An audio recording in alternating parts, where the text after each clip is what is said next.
नाशिकच्या पुरातन श्री काळाराम मंदिरातील रथ उत्सवाला आता सुरुवात झालेली आहे। या दृश्यांमध्ये जर आपण पाहिलं तर आता काळाराम मंदिरातून प्रभू श्रीराम, सीता माता, लक्ष्मणाच्या मूर्ती ज्या आहे त्या आता या ठिकाणाहून मंदिरातून बाहेर पडलेल्या आहे आणि संपूर्ण नाशिक जुन्या नाशिकमधील परिसराला प्रदक्षिणा घातल्यानंतर या मूर्ती ज्या आहेत त्या परत पुन्हा एकदा काळारामाच्या मंदिरात आणण्यात येतील। आपण जर बघितलं तर या रथयात्रेच्या पार्श्वभूमीवर अगदी ही रथयात्रा ज्या मार्गाने जाणार आहे त्या मार्गावर अशा पद्धतीने अगदी सडा रांगोळी असेल, फुलांची आकर्षक सजावट जी आहे ती देखील संपूर्ण मिरवणुकीच्या मार्गावर करण्यात आलेली आपल्याला पाहायला मिळेल। अगदी शेकडो वर्षांची परंपरा या संपूर्ण रथयात्रेला आहे, मिरवणुकीला आहे आणि त्यामुळे अगदी नाशिककर जे आहे ते देखील अगदी मोठ्या संख्येने या रथयात्रेमध्ये सहभागी होतात। अगदी ढोल ताशाच्या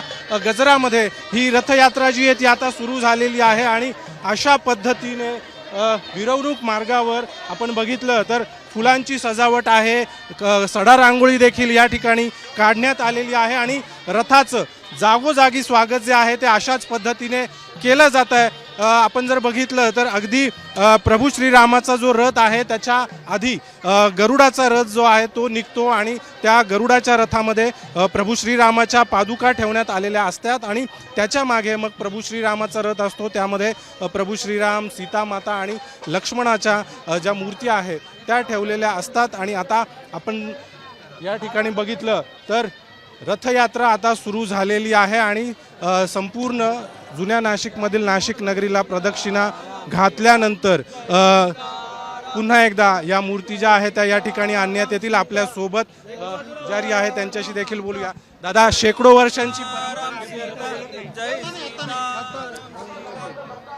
वर्षांची परंपरा खरं तर या सगळ्या रथयात्रेला आहे आणि अगदी रथसेवक जे आहे ते हा संपूर्ण रथ ओढत असतात।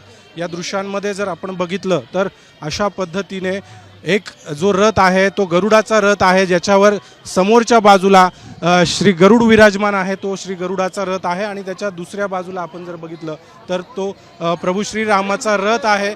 अगदी भगव्या पताका हातात घेऊन महिला देखील मोठ्या संख्येने या सगळ्या रथयात्रेमध्ये सहभागी झालेल्या आपल्याला पाहायला मिळतील आणि जे रथसेवक आहे जो हा संपूर्ण रथ संपूर्ण मिरवणूक मार्गावर ओढत असतात ते देखील अशा पद्धतीने या ठिकाणी आपण जर बघितलं तर संपूर्ण मोठा दोरखंड असतो आणि हा दोरखंडाच्या सहाय्याने हा सर्व रथ जो आहे तो या ठिकाणाहून या रथसेवकांकडून ओढला जातो। आता या ठिकाणी दोन्ही रथांची विधिवत पूजा संपन्न झालेली आहे आणि आता हा रथ जो आहे तो प्रदक्षिणा मार्गाला निघालेला पाहायला मिळेल। अगदी गोदावरी नदीच्या तीरावर गेल्यानंतर प्रभू श्रीराम, सीता माता आणि लक्ष्मणाच्या ज्या मूर्ती आहे त्यांचं गोदावरीमध्ये पवित्र असं त्यांना स्नान घालण्यात येतं आणि त्यानंतर पुन्हा त्यांना रथामध्ये विराजमान केलं जातं आणि त्यानंतर मग रथयात्रा पुन्हा श्री काळाराम मंदिरामध्ये येते। आपण जर बघितलं तर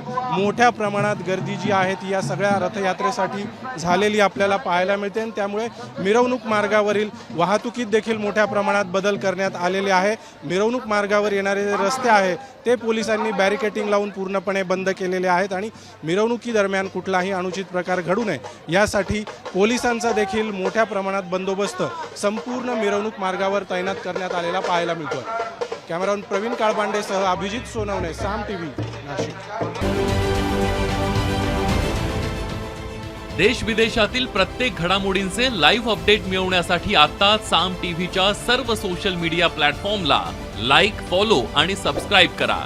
तसंच सर्व नोटिफिकेशनसाठी बेल आयकॉन प्रेस करायला विसरू नका।